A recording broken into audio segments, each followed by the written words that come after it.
The Fortnite Championship Series is just a week away, but this time featuring 44 competitive squads. But is this changing competitive model for the FNCS beneficial or a detriment to Fortnite esports? Hello and welcome back to the channel. My name is Krashy, and today I want to dive into my thoughts on competitive squads and the FNCS format. But before we jump into it, show me some love, leave a like on the video, and maybe subscribe if you'd like to keep up to date with some of the future uploads.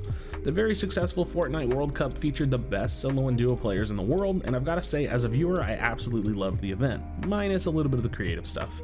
10 weeks of competition leading up to the best of the best, with the final payoff for the players and the fans culminating at one giant LAN for the World Cup.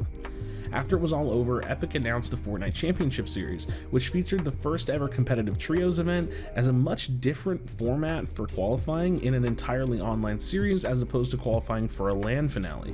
Now with Chapter 2, the FNCS returns with squads, and the big question is this: is it fun to watch? So first and foremost, I want to pass that question on to you. What do you prefer to watch? Solos and duos, trios and squads? Let me know in the comments down below. My biggest worry is that squads just might be too hard to follow. Observing in battle royales is already challenging with like 100 players in the game, and even though there are technically less teams in squads versus, say, duos, I feel like the action gets a little bit too hectic and is not so easy to understand from a viewer's perspective. Imagine watching your favorite players only to see like 1/4 of the action in a giant fight that can sometimes break off into individual battles and box fights where you end up just missing most of the action. While I do feel like squads can be fun to play and provides teams with the ability to fill more specific roles within a team, I worry that it's overall less engaging for the viewers and it struggles to build good storylines. For me personally, I find that duos is my utmost favorite competitive mode, as a viewer and as a player. Building chemistry with a duo and working to improve is a bit easier to do rather than having to coordinate with multiple players and their schedules. Not to mention, there's something about solos and duos that just gives me old school competitive Fortnite feels. For some reason, I find that trios and squads are just less entertaining to me, and with the added 1 to 2 teammates per team, it just feels like making big plays and clutches just doesn't happen that often. I mean, think about it. If you're the last player left alive in a squad, what can you do? I mean, your goal is just at that point to try to reboot your team. Let's not forget solos though. While I'm not personally the biggest fan of playing solos competitively, there's nothing better than watching individual players rise to the top.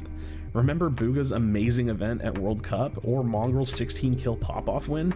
These moments give us the ultimate fan to pro experience while watching just some of the best, most consistent players consistently make it to the top. It's insane. Now, admittedly, the FNCS format and structure for qualifying is a much needed improvement over the previous World Cup qualifiers, with multiple layers and point culmination over the duration of 4 to 5 weeks, leading to some of the more consistent teams earning themselves a spot in the finals. But where does this all go? All in all, I like the FNCS format, but personally I find trios and squads to just be less entertaining than solos and duos. And with this more formal online series taking the spotlight for Fortnite esports, it begs the question of what the next big LAN event will even be. What do you think? Will there be a Fortnite World Cup 2? And if so, what game mode are we gonna see? As a fan, I have to say, I'll watch just about anything. Seeing these top level players never ceases to amaze me, but as a competitive player, this ever-changing game modes format can be rather frustrating. Trying to coordinate, trying to find teams, and ultimately just trying to, piece things together when we never know what's coming up, is just not that fun. And we continue to just see these mini roster manias popping up, people announcing teams and leaving teams left and right, season after season, with no guarantee for what the next LAN will even be. So again, let me know what you think in the comments down below. I hope we get a World Cup 2, and no lie, I just kind of miss the LAN events. I miss the solos and duos and the summer and fall skirmish days. So thanks for checking out the video. Please do not leave without leaving a like. I appreciate it again, and I'll see you on the next video. Do you feel your bones start to shake? Do you feel the earthquake? Do you feel the fire inside of me? Do you see the sparks that I'm setting free? Does the beat take you over? You just can't.